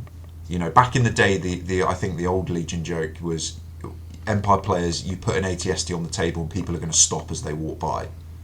Because it just looks fantastic on the table. Yeah. And if you can do something like a Gar army where there's a bajillion lightsabers that are all Geonosis attached is what to different springs to mind. squads. I think a proper thematic game with like all these lightsabers in amongst these clones, like it's going to look great. I mean, like, from a modelling side of it, I'm incredibly excited. There's going to be so many more opportunities to make fantastic, looking tables, and obviously, that's kind of where I live. I'm really excited for it. I think Legion, as someone who was a big 40k player and now is exclusively a Legion player, Yeah, same. The biggest thing for me is theme. I think it's something that the new releases do really well. I think it's something the old releases do very well. I mean, my first game of Legion was with Separatists back along, and I remember the unrivaled joy of selecting my command card and my opponent goes, okay, what are you playing? Ba-ba, ba-ba-ba, as I slammed down Duel of the Fates and just refused to speak for some reason. I just continued to sing the song as I picked up my Maul's attack dice and gave him a roll and did like 1 wound to an ATST. But that joy in playing the games, in Telling being your able to own show stories. models to friends and them not go, cool. Instead they're like, oh, is that Luke? They're like, yes, you know who this is. This is great. Being able to share it with others as well. You get to turn up and go, I'm running soon. You'll be able to go, I'm running Shaq T. People will be like, oh, sick. That's like, and then you have that conversation about. Didn't she die Shaq like T's 5 died times like in the 5 canon? times. And every time you pretend like it's the first time. Yeah. Oh no, It's- Shaq T died again. It's that shared joy that we have for Star Wars, and I think, honestly, I'm happy to see it. As much as I hate Will Gregg to play against, oh boy, I'm happy to see him because it just I think makes me I've got think him one now. day getting Obi-Wan on the Lizard. Oh, Give him dude, a lizard. Well, you got Obi-Wan on Bark, which is kind of close enough. You could just paint that one green, right? Add some light legs to it. It's not close enough. It's not close enough, but I'm looking forward to all of it. I think we've got a really exciting time for Legion coming up, especially with the Mandalorians. Man, good times. I did have one thing to say to the wheels. Is when's the Anzel Battle Force coming? Forget the Gungans. I want those little guys from the Mandalorian series. Tell me them. No, I need Gungans. That's what this is. If you can wish one thing, you can wish one thing into Star Wars Legion, other than Gungans, because obviously that would be everyone's first pick, especially Jar Jar Josh. He needs his Gungans. Mine came true. I was wishing for a Mandalorian Battle Force, like before the announcement, and then obviously I ascended when I saw the release, and I've not come down from it since. So yeah, I'm more than happy. You got a wish, Jack? I wish that they would hurry up and release Baze and Chirrut so we can have a Rogue One Battle Force. Oh, Come on, guys. You've released Bistan, you've released PAL. Then you took them away and said I can use them as proxies. But yeah, bring them back, alright? Just bring them back. Bring in the rest of the characters, and let's just have a Battle Force that's nice and fun, alright? They could do something like with Bad Batch, or like how I imagine they'll do the Rebels, the Phoenix Squadron. Yeah. There's loads of different, there's plenty of routes they could go down. I would very much like to see a Battle Force that doesn't entail just having to invest in Ewoks, or Echo Base has been a lot of fun. I have been playing that recently. I will admit that's been really good fun. How competitive 4 stationary 1.4 FD cannons is questionable, but it is a lot of fun. And I would like to see.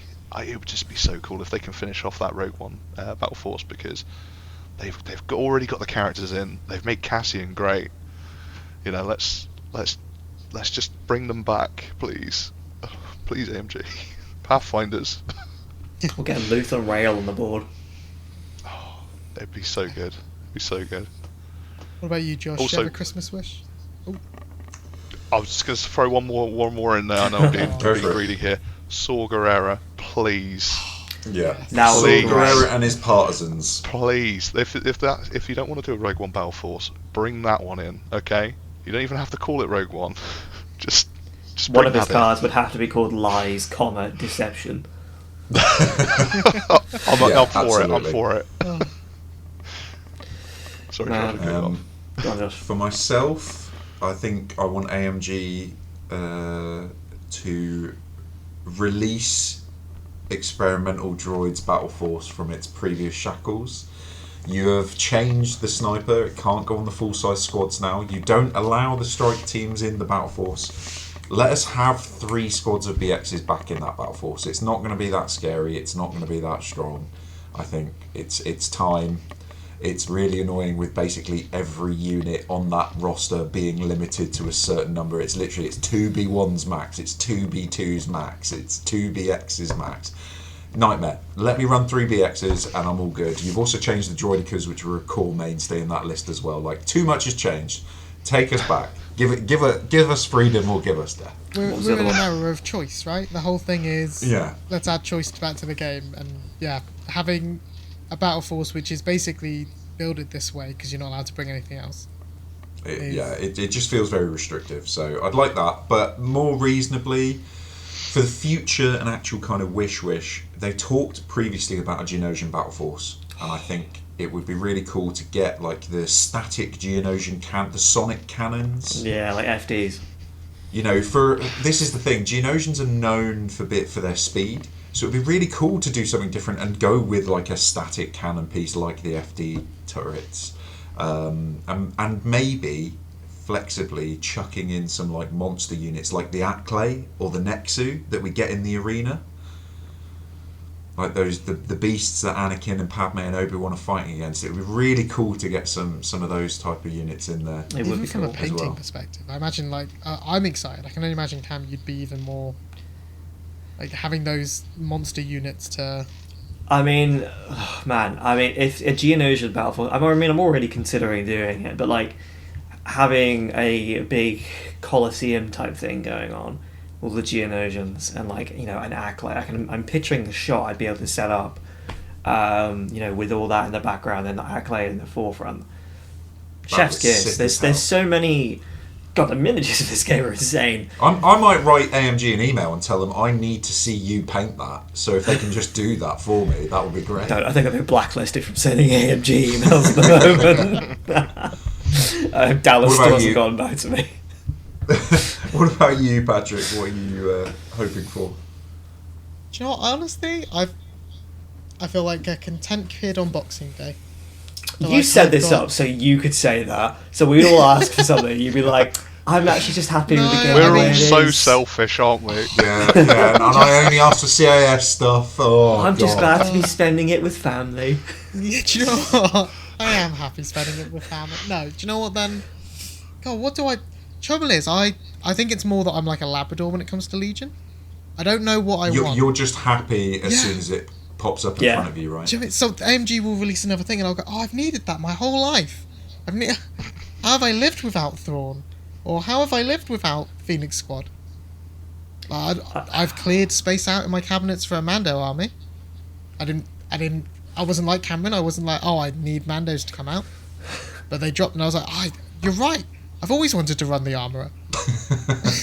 So if I could have anything, it's cliche, probably would have Gungans. Gungans would be so cool. I'd be worried about the just- accents that would come out on the table though. Like Well, if you went to a tournament, it's just all you'd hear in the background, like when you hear like rare bird calls, out in the wild. The good thing, I think Gungans will be contentious, but everyone needs to remember, everyone wins when Gungans get released, because the people who are excited to paint and play Gungans get to do so, and the people who hate Gungans get to face them and kill them. Yep. So it is a win-win across the board. I Yeah, think Darth the Jar other Jar. thing that I've thought about, and has been mentioned to me before, and I've, again, not my own wish, this is someone else's wish that I've gone, yes, I need that, is a Zabrak well, not necessarily a Zabrak, but a Knight Brother, Knight Sister battle force. Now that we've got Savage Press as a model coming out, being able to take a, not Shadow Collective, but a battle force where you've got Mother Talzin, you've got Maul, you've got Savage, you've got maybe Asajj as well, just to get really confusing when you say which unit you're going to go with. Asajj, Savage. Having your Night Sisters, having your zombified Night Sisters, having some Zabrak forces, I think that could be quite cool. 100%. Could even have like, I don't know. I just think having world specific battle forces What a like the nightmare they'd be Geonosians, to like the paint, though. Gungans, like your Ewoks, like this Night Sister, Night Brother battle force, having something that you can really theme all the way down to the bases. That's what I like. Yeah, 100%. Yeah, that sounds. I'm all for stuff like that. I feel it depends what they want to focus on. Like they've got the competitive scene and the storytelling scene to balance, but they've also, for the storytelling side, they're also working with obviously Lucasfilm and Disney and how they want to portray certain units. They've got a lot more support for like the story and thematic stuff because they want to sell the world just as much as the competitive side. Whereas like 40k, for example, Warhammer, they've got their own brand, but like they can decide how much of each they want to do. Because Star Wars is so huge and so like beloved, I think we're more likely to see interesting and cool ideas like that, which makes me love the game even more. Well, we've talked about recent changes and what we hope is coming in the future. Unless anyone's got any other bits that they're burning with, I'd say this is a good place to leave for the time being. And we'll be back soon. Once we played a few games, tried out a few things, we can talk about whether or not we were right, whether I should be taking improvised orders, whether Jack should be taking Luke. Cam can tell us about his great skills with Obi-Wan. And hopefully, Josh's list idea is going to go terribly. But thank you for coming in and hanging with us, having this chat. Like I've said before, we're doing battle reports on the channel. We've also got a couple of vlogs in regards to recent tournaments coming out soon. But anything you want to see on the channel Legion related, let us know. We're down for most things. Similarly, if there's a list that you want to see us try, I think between us we could probably scrounge the models together to try out almost any combination. So send us list ideas, we'll give them a go.